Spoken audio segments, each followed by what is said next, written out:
communities being placed in the red zone for increasing COVID numbers, business owners must be prepared for a new lockdown at any time. Here with tips on what businesses need to be mindful of is Meghan Rothschild, president of Chick Media. Welcome, Meghan. Hi, thanks for having me. I'm glad you're here, and I bet a lot of businesses might take this opportunity to look back and review at what worked and what didn't on the initial lockdown to prepare moving forward. What are your thoughts? Yeah, I think that's a great idea. Obviously, initially when this happened, we were very unprepared. And so a little bit of silver lining here, we can at least say that now we know that this may happen again, and we need to start preparing and, like that, reviewing what worked and what didn't. And hopefully we'll be in a little bit of a better position and place this time around if unfortunately something does happen and we have to shut down again. Yeah, being prepared really does help. And you have the luxury of time, hopefully, and to think about how you're going to communicate. And how do you recommend communicating with clients and customers? Yeah, so I think the first step is to make sure that all of your digital communications channels are up to date and they properly reflect what's happening and they're in good standing.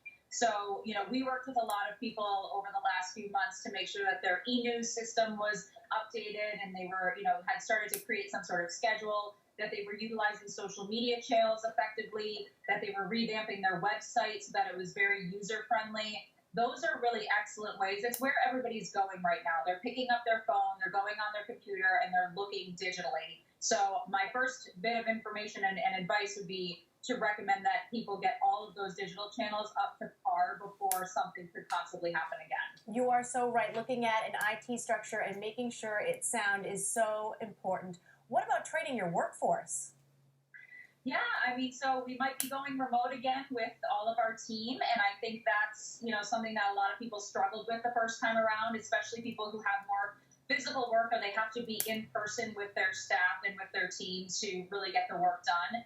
So this isn't going away, and I think you need to, if you haven't already, figure out some digital project management systems, figure out Zoom, figure out video conferencing, start building a schedule of when you're going to touch base with your team and your employees, just to make sure that everybody's on the same page. What kind of promotions should companies be thinking about at this time?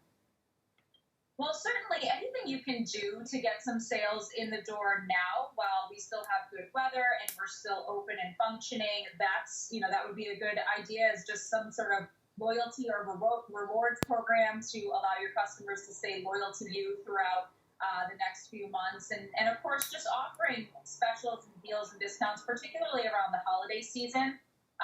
That's coming around the corner, as scary as it is to say, but it'll be here before we know it. So what are you going to do to encourage people to shop with you, whether it's physically in person or online?